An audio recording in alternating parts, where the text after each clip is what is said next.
Дуанын фазилети. Раббиңерге жалбаруу менен жана жакшыруун дуа кылып кайрылгыла. Албетте ал чектен ашкан текеберлерди жакшы көрбөйт.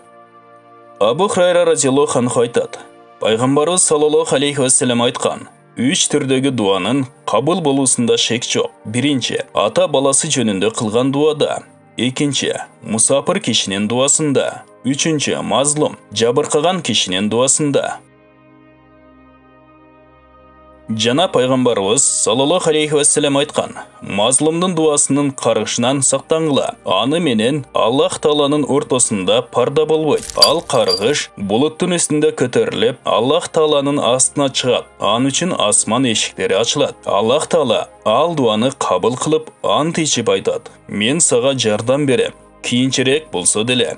Ал дегени: мен сенин акыңды текке кетирбейм, дуаңды кайтарып салбайм. Арада көп уақыт өтсе деле, ақыңды алып берем. Себеби, мен пенделерге азап берүүдө шашылбайм. Мүмкін ал жашаган зулумунан, кылган күнөөсүнөн кайтып, тобасына келер деп. Таргибатул Аброрда айтылган: дүйнөнү көтөрүп турган түркүк төртөө. Биринчи, алымдардын илими. Экинчи, падышалардын адилеттүүлүгү. Үчүнчү, байлардын кайрымдуулугу. Төртүнчү, кедейлердин дуасы. Эгер алымдардын илими болбосо, надандар жолдорун жоготуп кыйрап кетет.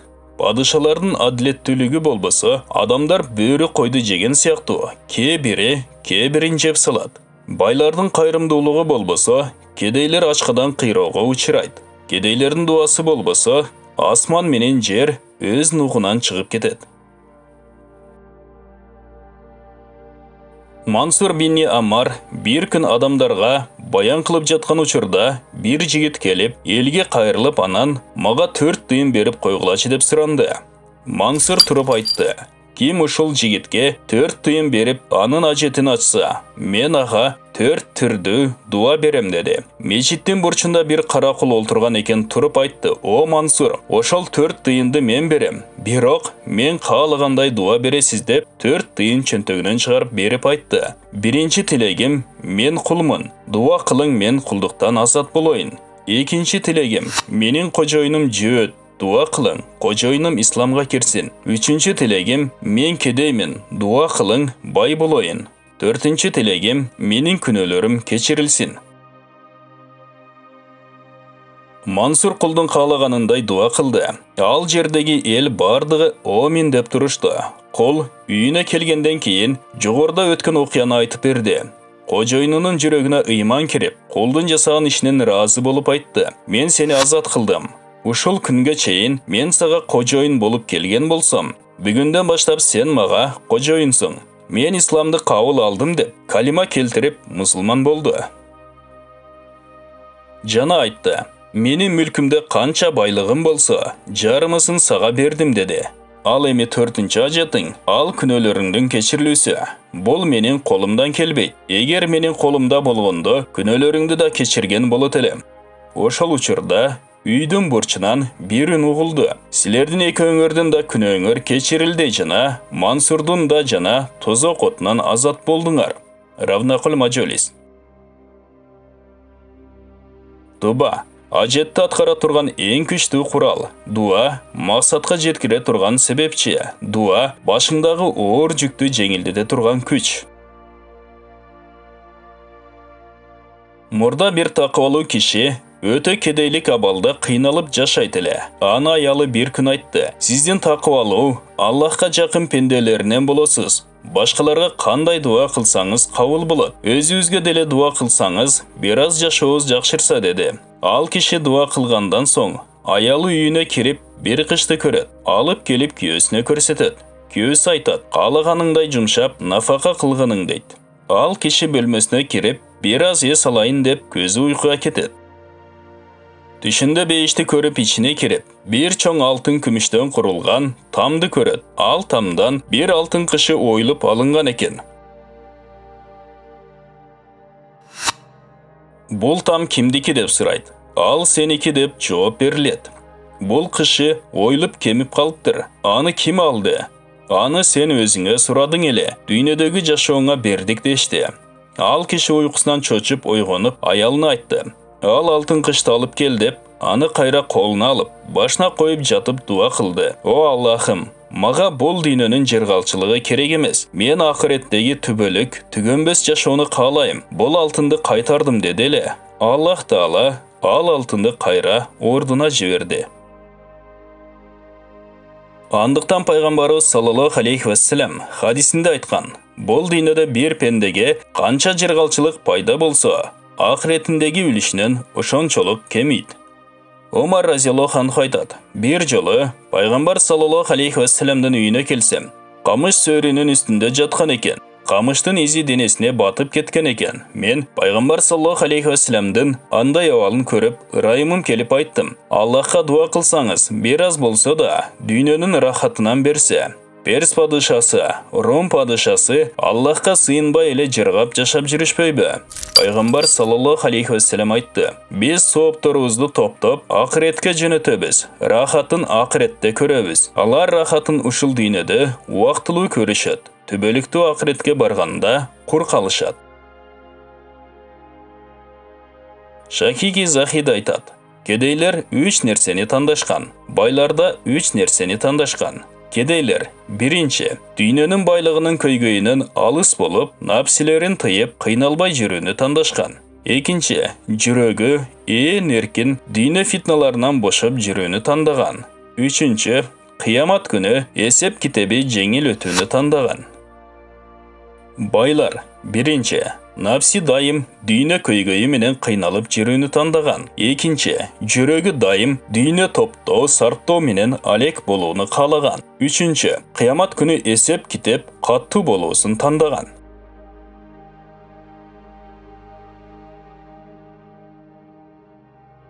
İbrahim aleyhisselam meymando'st payg'ambar edi. Oroza qarmaganda meymansiz o'zini ochmaydi.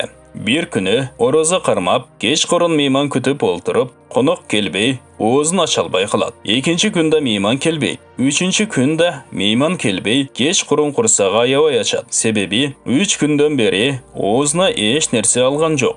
Oşol uçurda Cebrail aleyhisselam kelip salamdaşıp aytadi. Sen 3 gün içinde ayvay alsızdap kaldın. Jür seni Allah'tan en sabırlı pendelerin ziyaret kıldırayın deydi. İbrahim aleyhisselamны erçitip bir tonun önkürünü alıp barat. Al önkürdü. Bir kişi namaz okup olturgan eken. Bulardı körüp kütüp alıp salamdaşkandan soň aytadi. Allah'a şükür, men bir aydan beri oruzomun. Oz açelekmin. Bugün qursag'im açıp, alsızdap, bir meyman kelip qalsa eken, anın shiltosi menen o'zim açsam deb arzu qilib olturgan elim deb cho'g'u o'zini ochgan eken. İbrahim aleyhisselam özünçe oyga batıp, qijalat bolup, men 3 günde alsızdanıp savrım jetpey qaldı. Bol kişi bolsa, bir aydan beri orozu eken deb taң qalganda, Cebrail aleyhisselam, jür, mından da taң qalarlığına alıp barayın deb, jana başka bir tonun ünkürüne alıp barad. Anda da bir kişi ibadat menen alek bolup olturgan eken. Denesin jün baskan, çaçı sakal murut öskön. Al kişi da bulardı körüp, ayavay suyunip, жақшылап kütüp aytad. Silerdi maga Allah jetkirdi. Men 3 aydan beri oroza qarmap, o'zim açelekmen. Al emi bugün çoğu oğuz açat ekenmiz deydi. Onun başında kiyikler jürgön eken. Qolu menen işara qılganda kiyikler tüşüp kelet. Aların arasından bir jaş semiz kiyikti qarmap, muzdap, qazanға salıp qordaq jasap, meymandardın astına alıp kelet. Qordaqты jebitip qayra söğüktörün toptop, aldına koyup qum biiznillah deyip, al degene, Allah'tın ruhsatı menen tur degende, al kiyik qayra tirilip toğu çıgıp ketet. İbrahim aleyhisselam al kişinin sabırdolığın körüp, keremetin körüp, öte ıklas kılıp, maga dua kılınız, bata berin, men da sizdey sabırdı boloyun degende, al kiş aytad. Yok, men kılalbayım. Sebebi mından 40 yıl murda, men bir talada bara jatıp, bir jigitke uçradım. Al koy otqozып жүрgön eken. Bul koylar kimdeki desem, al İbrahim Halilullah'tın koyları dep жооп berdi. Men özümçe oylanıp, bol İbrahim Allah'tın do'st eken. Bol adamды ziyaret kılışım kerek dep, Allah Taalaga dua kılıp, uşul do'sung İbrahimge meni joluqturgunun, anı ziyaret kılıp batasını alayın dedim. Birok 40 yıl öttü. Duam qabul bolbodu. Ağa joluqpadım. Al emi men dağı dua kılıp, Allah Taaladan bir ajetimdi suragandan uyalam jana duam qabul bolboy qalawu dep qorqom. Ибрахим алейхиссалам айтты: "Сага сүйінші болсын, дуаң қабыл болыптыр." Ошол Ибрахим менмин dedi. Ал киши сүйініп, ырғып, ордынан тұрып, қайрадан құчақташып, зиярат қылады. Ибрахим алейхиссалам қошташып, қайтар учурда, ал кишинин чачын алып, мурутун қысқартып, сақалдарын тегиздеп, тырмақтарын алып, денесіндегі ашықча түктөрүн қырдырып қойот. Ушул амалдар Ибрахим алейхиссаламдан бери сүннөт болуп калды. Пайгамбарыбыз саллаллаху алейхи вассалам хадисинде айткан: "Дуа кылсаңар шашылбагыла." Ал дегени дуа кылып, зеригип, кабыл болбоду деп таштап койбогула. Дуа кыла берсеңер, бир күн болбосо бир күн кабыл болот. Себеби дуанын 3 пайдасынын бири сөзсүз болот. Же ошол тилек кылып кылган дуасы кабыл болот. Кечигип болсо да, же ошол тилек кылып дуа кылганчалык келе жаткан жамандык кайтарылат. Же кыямат күнү ошол кылган дуасын соопторун алат. Ибрахим бин Ядхам радиаллаху анху айтат: "Басра шаарына барганда Басра эли зияратына келип сурашат. Аллах Таала Куранда айткан: "Дуа кылсаңар мен кабыл кылам" деп." Гафир сүрөсү 60-аят. Биз көп убакыттан бери дуа кылабыз, бирок дуабыз кабыл болбойт. Анын себеби эмне? Ибрахим бин Ядхам айтты: "О Басра эли, силердин жүрөгүңөр 10 нерсе менен алек болгон. Ошол себептен дуаңар кабыл болбойт. Биринчи, Аллах Тааланын барлыгын бирлигин билип туруп акысын бербейсиңер. Экинчи, Куран окуйсуңар, бирок ага амал кылбайсыңар. Үчүнчү, шайтанды душман дейсиңер, бирок ага баш ийесиңер. Төртүнчү, Мухаммад саллаллаху алейхи вассаламдын үмметибиз дейсиңер, бирок сүннөттөрүн аткарбайсыңар. Бешинчи, бейишке кирсек дейсиңер, бирок бейишке кире турган амалдарды жасабайсыңар.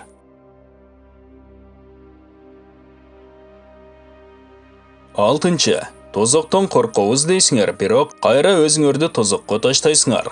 Жетинчи, өлүм чын дейсиңер, бирок өлүмгө даярданбайсыңар. Сегизинчи, башкалардын айыбы менен алек болуп, өзүңөрдүн айыбыңарды көрбөй каласыңар. Тогузунчу, Раббиңердин рызкысын жейсиңер, бирок ага шүгүр кылбайсыңар. Онунчу, өлүгүңөрдү жерге алып барып көмөсүңөр, бирок андан өлгө албайсыңар.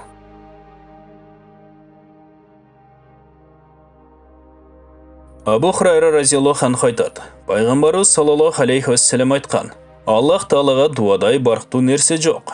Жана Пайгамбарыбыз саллаллаху алейхи вассалам айткан: "Дуа момундун куралы жана диндин түркүгү, жана асман жердин нуру." Пайгамбарыбыз саллаллаху алейхи вассалам айткан: "Бул дүйнөдө дуа кылган момундарды Аллах Таала кыямат күнү астына тургузуп айтат: О пендем, мен силерге дуа кылгыла деп буйруганмын жана ким дуа кылса, кабыл кылам деп убада кылганмын. Сен дуа кылдың беле дүйнөдө жүргөнүңдө? Ал пенде оба, о Раббим" дейт.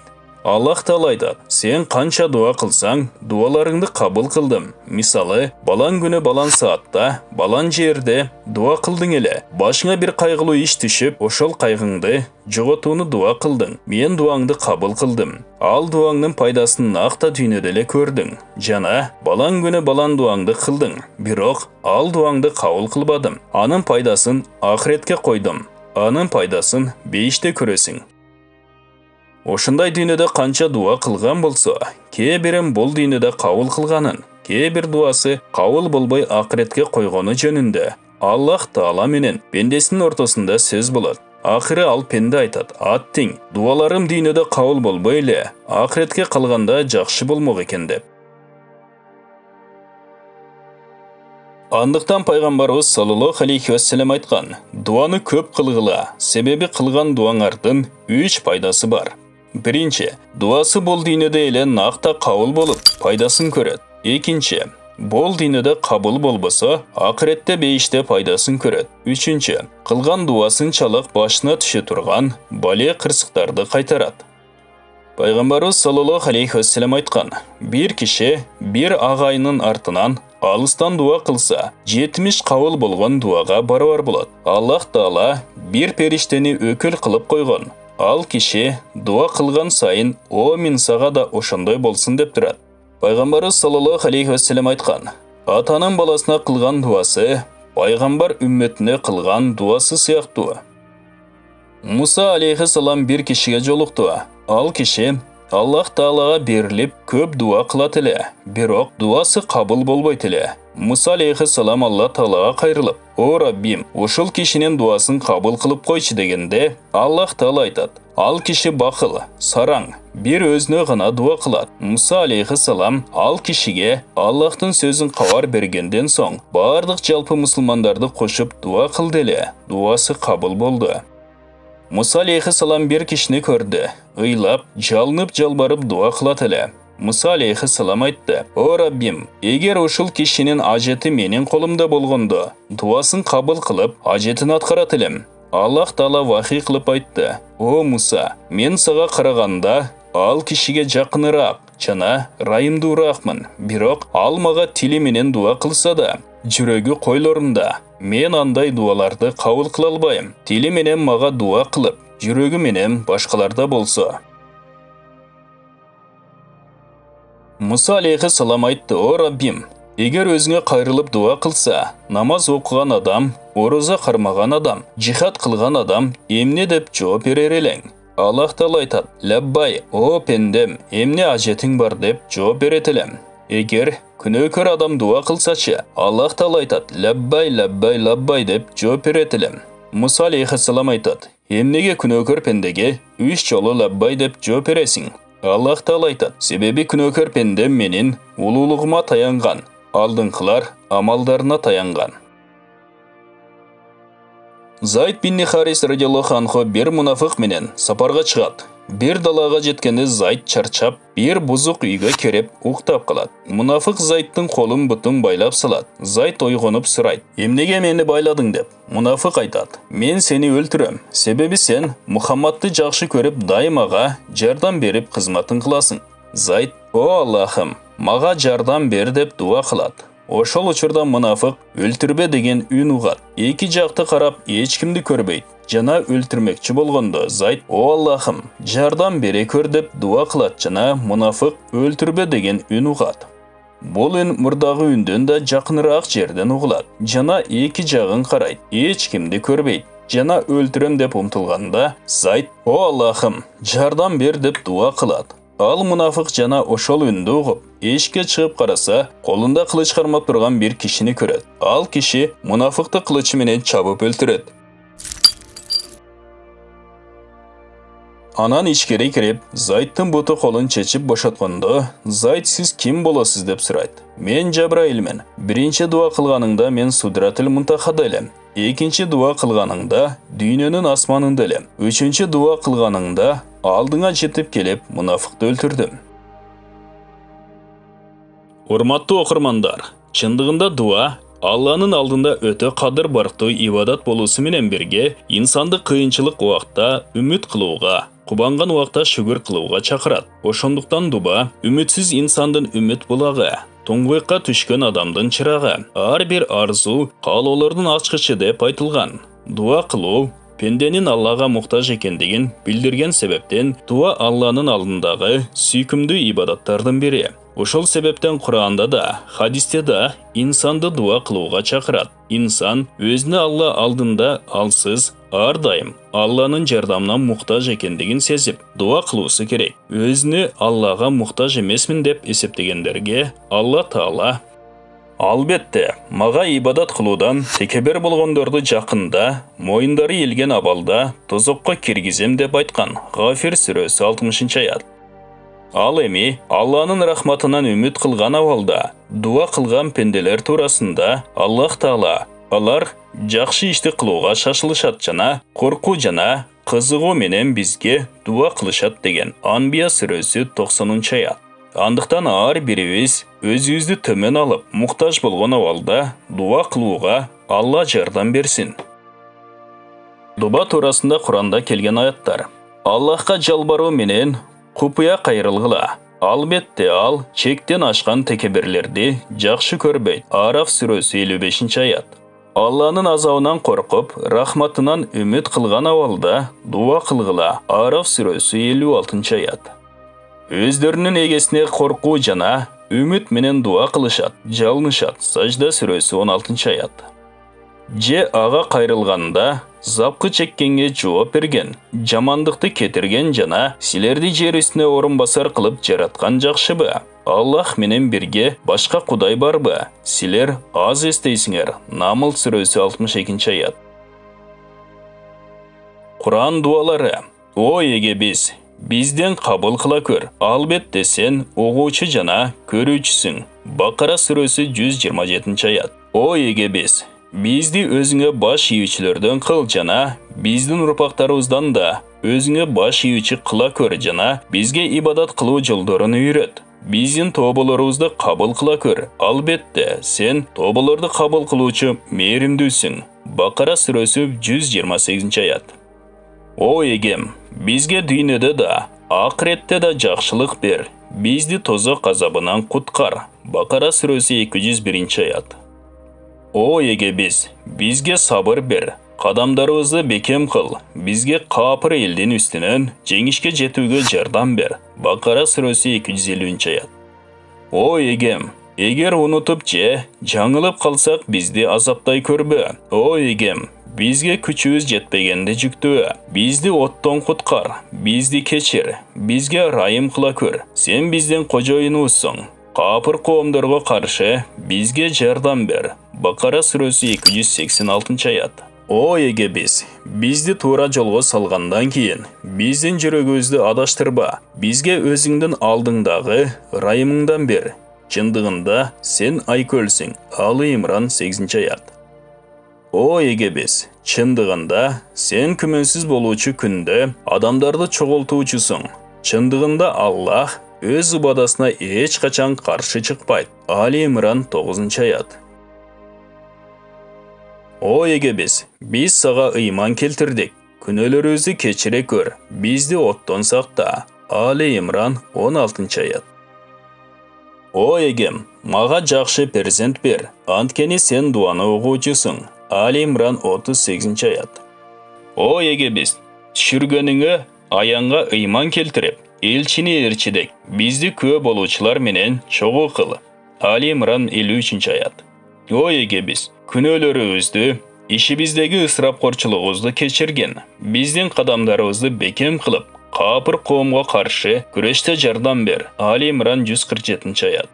О эге сен кимди тозокко киргизсең, чындыгында аны кордойсуң. Залымдардын эч бир жардамчысы жок. Али Имран 192 аят. О эге биз эгеңерге ыйман келтиргиле деп чакырган үн салуучуну угуп, ыйман келтирдик. О эге биздин күнөөлөрүбүздү кечирип, жамандыктарыбызды жашыр. Жакшылар менен бирге өлүүнү насип эт. Али Имран 193 аят. О эге бизге элчилериңе убада кылганыңды бере көр. Бизди кыямат күнү шерменде кылба. Чындыгында сен убадаңа каршы чыкпайсың. Али Имран 194 аят. О эгем, бизге асмандан дасторкон түшүр. Оболку жана кийинкилерибизге майрам жана сенден бир белги болсун. Бизге ырыскы бер. Сен ырыскы берүүчүлөрдүн эң мыктысысың. Маида сүрөсү 114 аят. Мен өзүмдүн жүзүмдү асмандар менен, жерди акыйкаттык менен жаратканга бурдум жана шерик кошуучулардан эмесмин. Анам сүрөсү 79 аят. Акыйкатта эгем мени туура жолго, Ибрахимдин таза, түз динине салды. Ал шерик кошуучулардан болгон эмес. Анам сүрөсү 161 аят. О эге биз өзүбүзгө зулум кылдык. Эгер сен бизди кечирип райым кылбасаң, анда биз албетте зыянга учуроочулардан болобуз. Арaf сүрөсү 23 аят. О эге бизди залым, капыр адамдар менен чогуу кыла көрбө. Арaf сүрөсү 47 аят. О эге биздин ортобузду жана коомубуздун ортосун акыйкат менен ачкан. Сен ачуучулардын эң мыктысысың. Арaf сүрөсү 89 аят. О эге бизди залым эл үчүн азгырык сыноо кылба. Бизди капыр элден өз мээримиң менен куткар. Юнус сүрөсү 85-86 аяттар.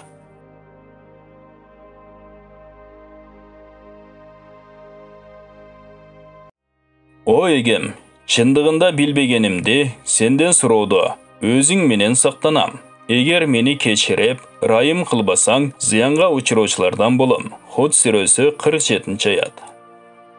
Чындыгында менин да, силердин да эгеңер болгон Аллахка тобокел кылдым. Кандай гана жан болбасын, Аллах анын дал көкүлүнөн кармайт. Расында эгем туура жол үстүндө. Худ сүрөсү 56-аят. Асмандар менен жердин жаратуучусу болгон сен дүйнөдө да, акыретте да кожоюнумсуң. Менин жанымды сага моюн сунган абалда алып, жакшы иштерди жасоочуларга ээрчите көр. Юсуф 101-аят. О эгем, мени жана урпактарымды намазды толук окуучу кыл. Эге биз тилегибизди кабыл кыла көр. Ибрахим 40-аят.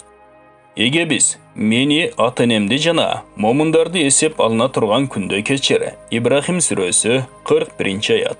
Эгем, алар мени кичинемден чоңойтуп өстүргөндөй, аларды мээримиңе бөлө. Исра 24-аят. О эгем, менин киришимди да чындык менен, чыгышымды да чындык менен жасай көр. Өзүң тараптан бекем жардам бер. Исра сүрөсү 80-аят. О эге бизге өз алдыңдан ырайымыроолу. Биз үчүн бул ишибизде туура жол көрсөт. Кахф сүрөсү 10-аят. Менин эгем Аллах, эгеме эч кимди шерик кылбаймын. Кахф сүрөсү 38-аят.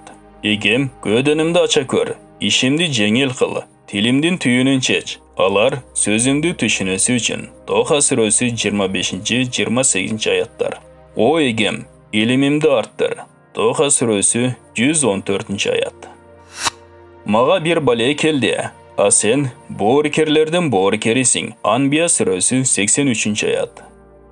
Сенден башка кудай жок, сен аруусуң, албетте мен адашкандардан болдум. Анбия сүрөсү 87-аят.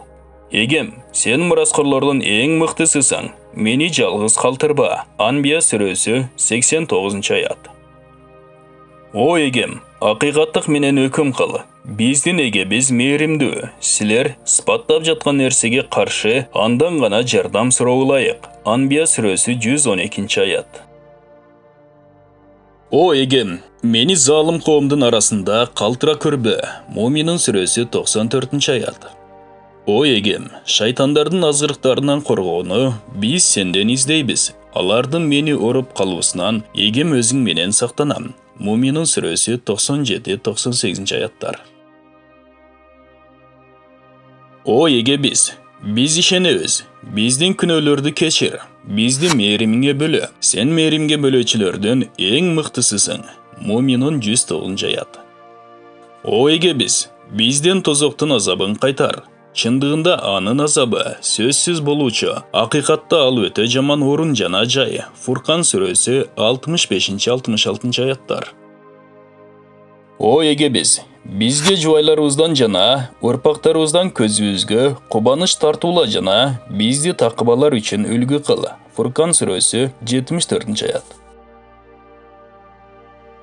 О эгем, мен сага жагарлык, жакшылык иштерди кылуум үчүн сенин мага жана ата-энеме көргөзгөн мээримдүүлүктөрүңө шүгүр кылуучулардан кыл. Мени өз мээримиңе алып, өзүңдүн жакшы иштерди жасоочу пенделериңдин катарына кошо көр. Намыл сүрөсү 19-аят.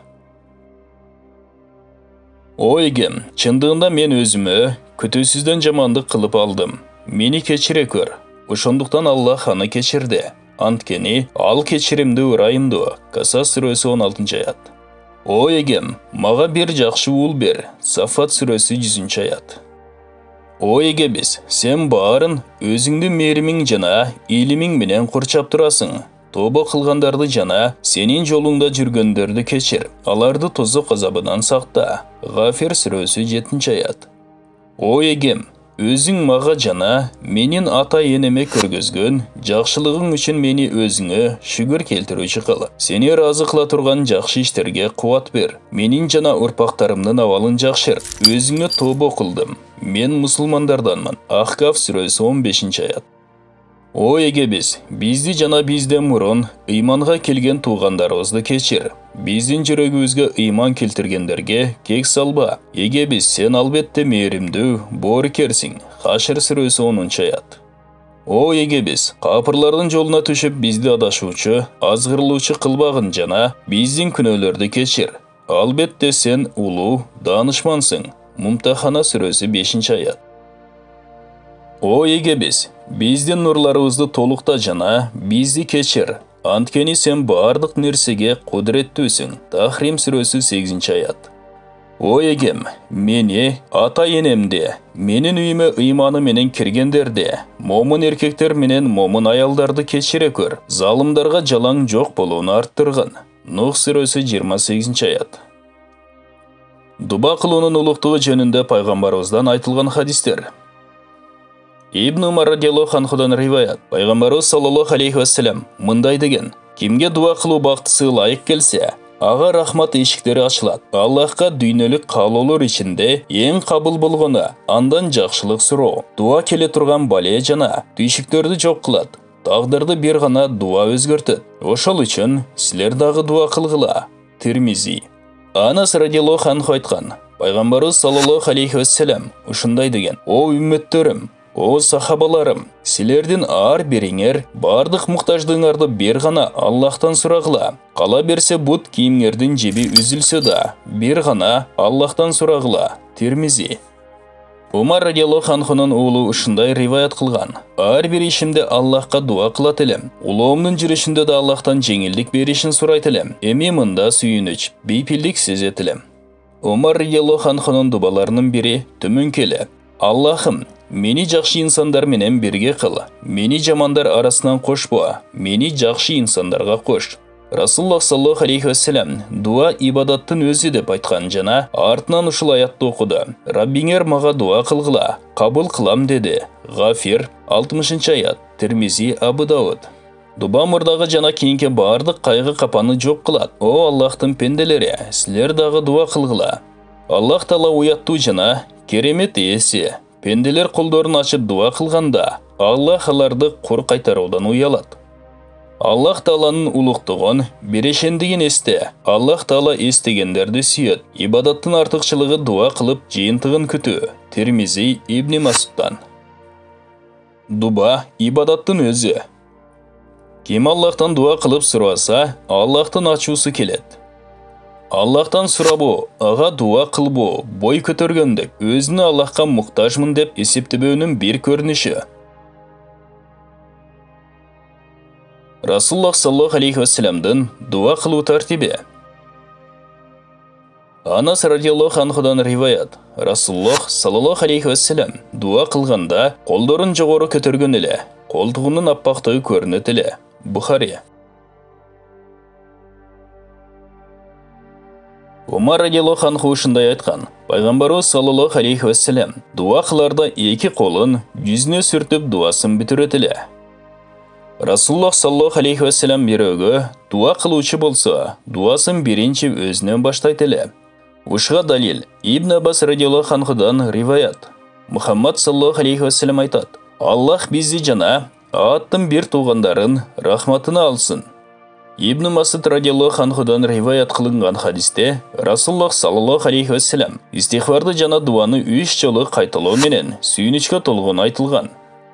Расулуллах саллаллаху алейхи вассалам дуаларын Субхана Роббиал Алил Алал Вахаб сөзү менен баштайт эле. Дуба кылуунун адеттери.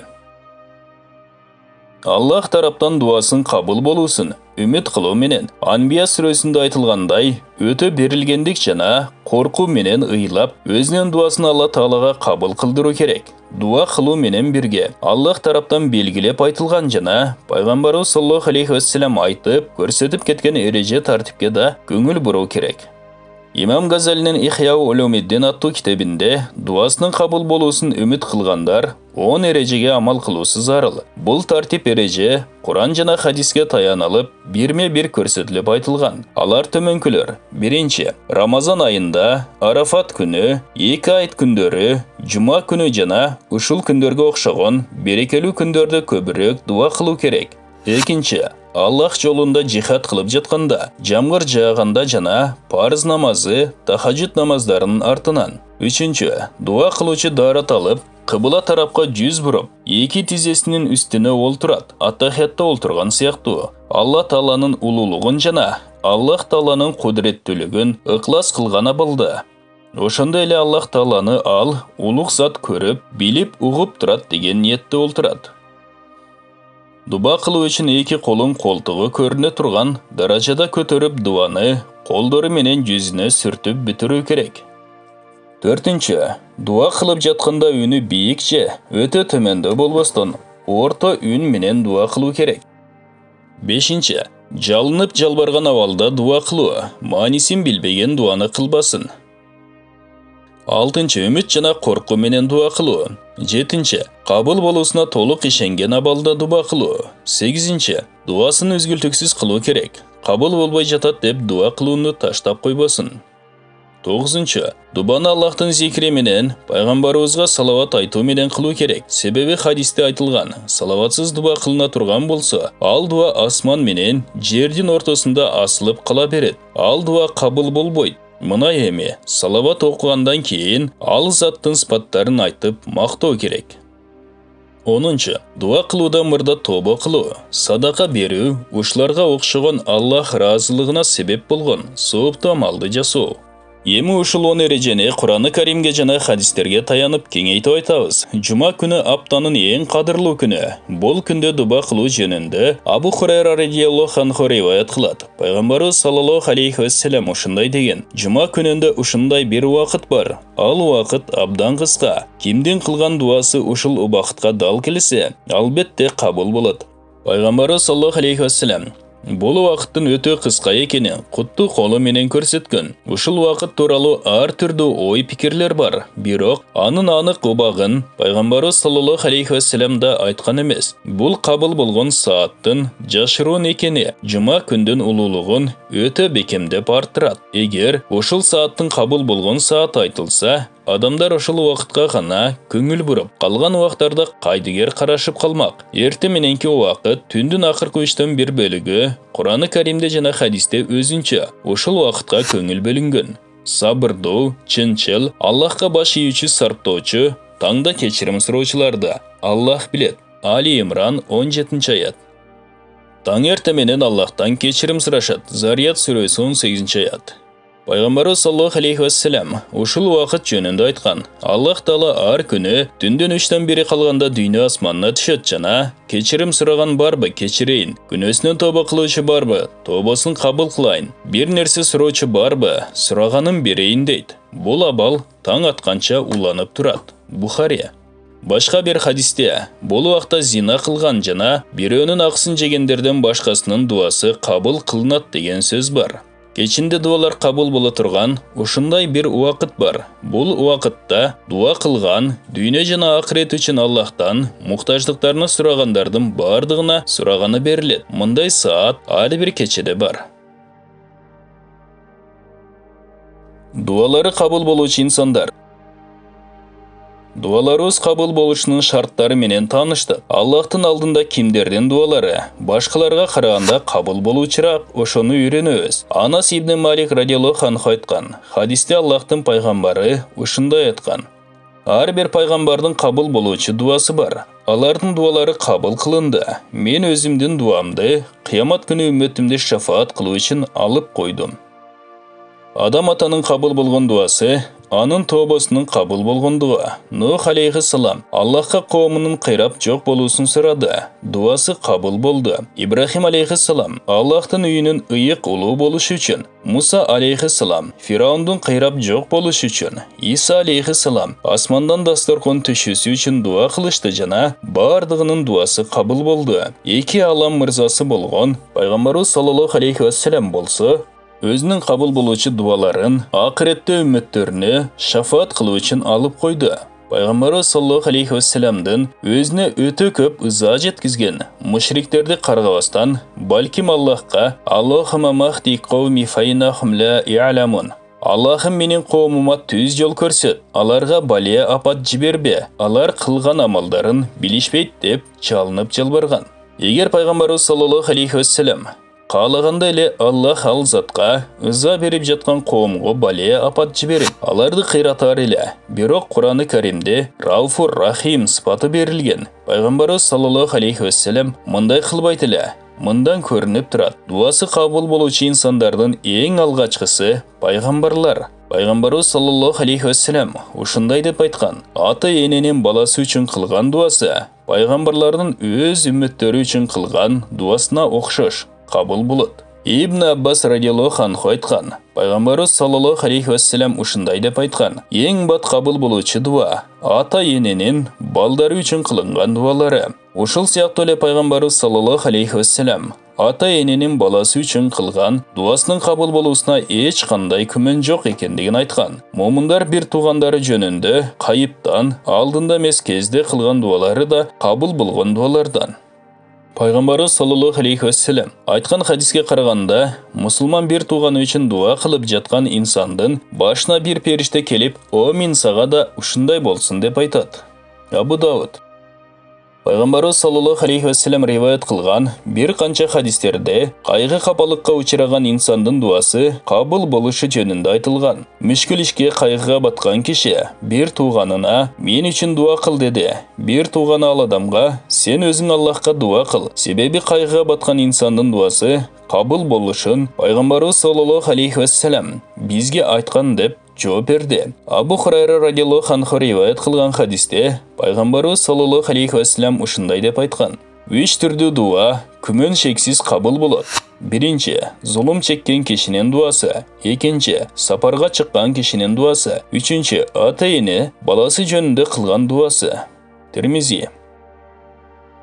Үч кишинин дубасы кайтарылбайт. Ороза туткан адамдардын ооз ачар убакта кылган дуасы. Экинчи, адилеттүү падышанын дуасы. Үчүнчү, зулумдук чеккен кишинин дуасы. Аллах Таала булардын дуаларын асманга чыгарып, асман эшиктерин ачып ушундай дейт: Заттуулугум жана улуктугума ант, кийинчерээк болсо да сага жардам берем.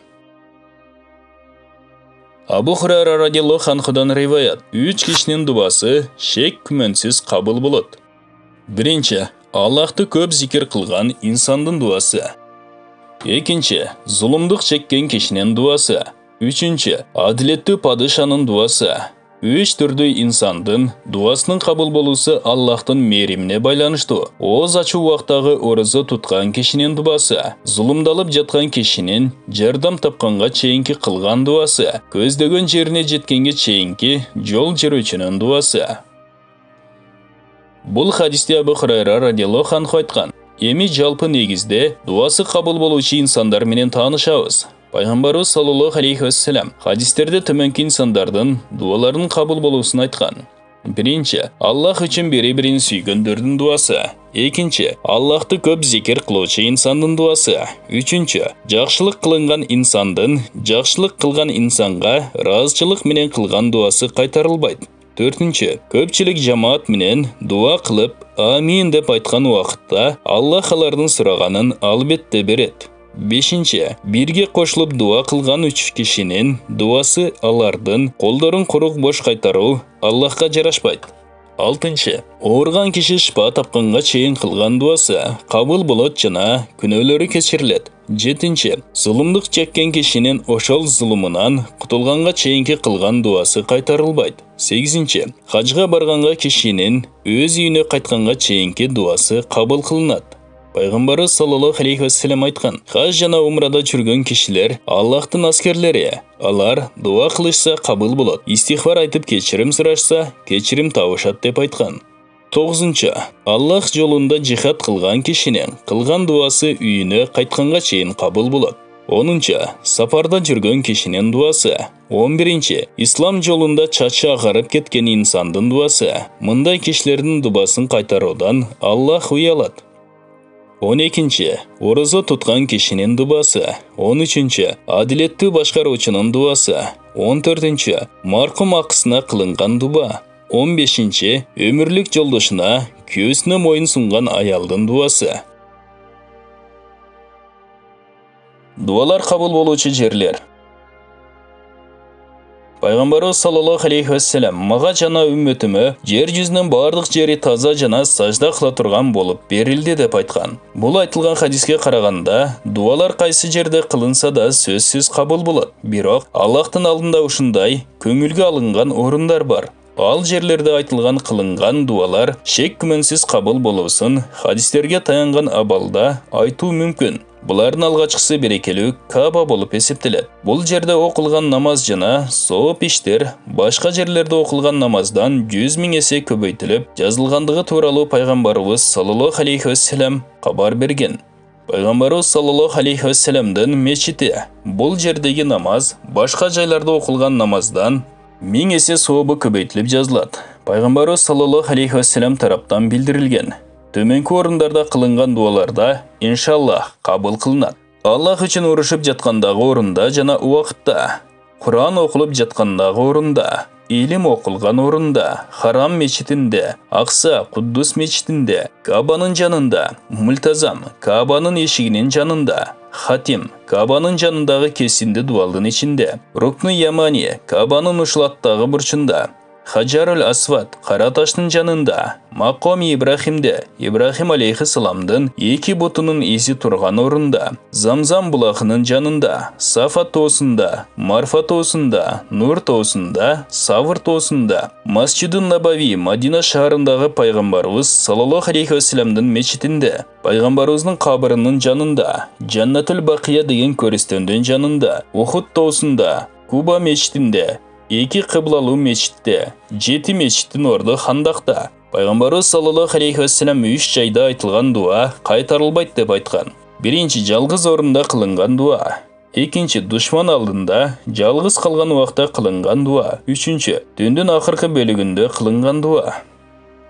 Тасаввуф илиминде жалғыздық орында дуа қылу. Мұның сыртқы мааниси инсандар менен бирге туруп эле, бирок ички дүйнөсүнөн Аллахка чын ыхласы менен берилип дуа кылуу. Аллах менен жалгыз калып, анын улуулугу, кудуреттүүлүгү, чексиз мээримине ой жүгүртүп, анын азабынан коркуп, мээриминен үмүт кылып дуа кылуу. Жүрөгү жаны менен Аллахка кайрылып жалынып, Аллах үчүн көзүнөн бир тамчы болсо да жаш төккөн инсандын дуасы кабыл болушу менен бирге Аллахтың аршынан башқа көлөкө табылбаған қиямат күнінде Аллах аны арш көлөкөсүнө алуусуна себеп болот. Бухари.